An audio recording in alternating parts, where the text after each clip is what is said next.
દાહોદના ડબગર સમાજની મહિલાનું સારવાર દરમિયાન નિપજ્યું મોત, પરિવારજનોનો આક્ષેપ।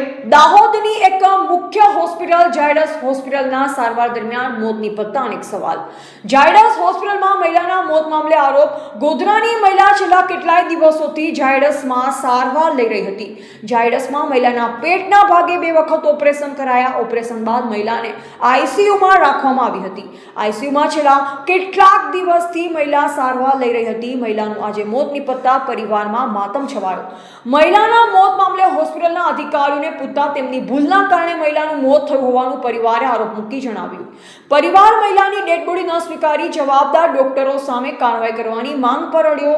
ઝાયડસના જવાબદાર ડોક્ટરે મહિલાના મોત મામલે લાગેલા આરોપ નકાર્યા। ઝાયડસ હોસ્પિટલે મહિલાની ડેડ બોડીને પીએમ અર્થે મોકલી। પીએમ રિપોર્ટ બાદ સમગ્ર મામલો જાણવા મળશે તેવું ડોક્ટરોએ જણાવ્યું। મહિલાના મોત મામલે પરિવારનો હોસ્પિટલમાં આક્રમણ। શિખાઉ ડોક્ટરની લાપરવાહીના કારણે મહિલાનું મોત થયું હોવાના પરિવારનો આક્ષેપ। નયનાબેન નામે નયનાબેન વિનોદભાઈ ડબગર એમને પાણીની ગાંઠનું ઓપરેશન કરાવવા માટે અમે ઝાયડસમાં લાયા। એમને 16 તારીખનું એમના ઓપરેશન થયું ને પછી એમને એકદમ પેટમાં તકલીફ થવા માંડી તો પેટ ફૂલવા માંડ્યું। તો અમે એમ કીધું કે આ પેટ કેમ ફૂલે છે? ઓપરેશન કરાયા પછી પેટ તો ના ફૂલવું જોઈએ ને। તો આ લોકોએ સીટી સ્કેન કર્યું, સોનોગ્રાફી કરી, એમાં ખબર પડી કે આંતરડા પર આ લોકોએ કટ મારી દીધો છે ઓપરેશન કરતી ઘડી, તો એનું ઓપરેશન કરવું પડશે। આ લોકોએ કબૂલ કર્યું છે કે હા અમારાથી જ કટ પાક્યો છે। 4 પછી ઓપરેશન કર્યું ને ત્યારે ખબર પડી કે 4 કટ મારી દીધા છે। એનું ઓપરેશન કર્યું ને ઓપરેશન કર્યા પછી ડાયરેક્ટ જ એમને આઈસીયુમાં જ ભરતી કરી દીધા ને વેન્ટિલેટર પર મૂકી દીધા। આ દિન સુધી વેન્ટિલેટર ને આજે કહે છે કે એમનું અવસાન થઈ ગયું। તો અમારે શું કરવાનું? એમના 3 બાળકો નાના નાના છે।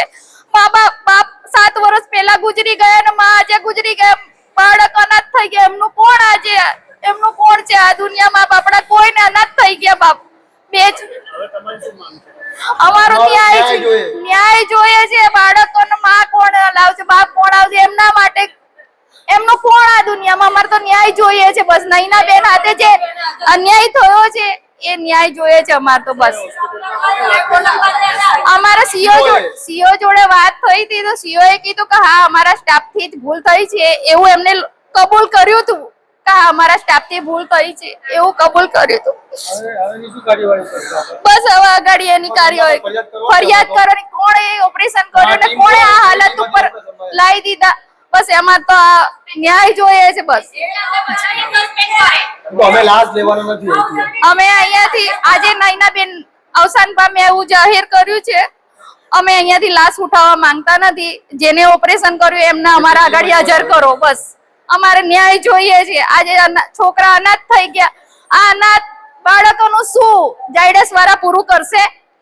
ઝાયડસ સરકાર પૂરું કરશે? ઝાયડસ જિમ્મેદારી લે છે અનાથ બાળકોની? આ છોકરાઓનું કોણ? આજે 2 છોકરીઓ ને 1 છોકરો નાનો છે। હજી તો એ છોકરો ભણે છે।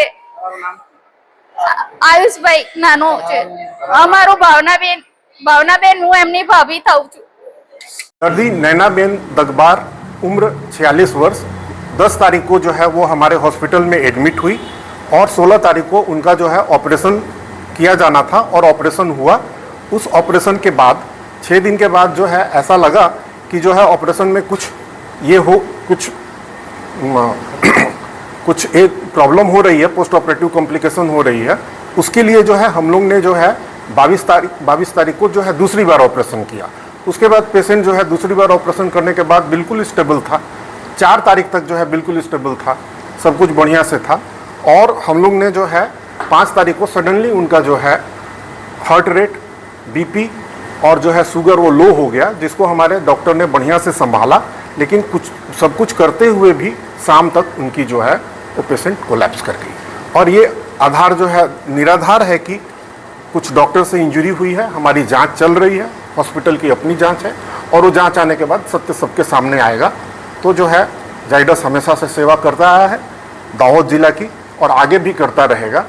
सर, परिवार का ऐसा आरोप है कि आपके सीईओ है उन्होंने कबूल करा है कि ये पेशेंट हमारे डॉक्टरों की गलती की वजह से डेथ हुई है। ये आधिकारिक सूचना नहीं है।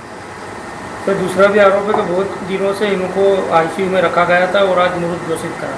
नहीं, इनको हर स्टेज पर पूरी जानकारी दी जा रही थी कि पेशेंट का कंडीशन कहाँ है। डेट 1 से जो है जैसी भी स्थिति रही है उनको रेगुलर बेसिस पे जो है उनको पेशेंट के परिस्थिति के बारे में बताया जा रहा था, जो हमारे जाइडस हॉस्पिटल का नियम है। क्या नाम आपका? डॉक्टर विजय कुमार सिंह, मैं यहाँ का जो है सर्जन और medical superintendent, chief medical superintendent.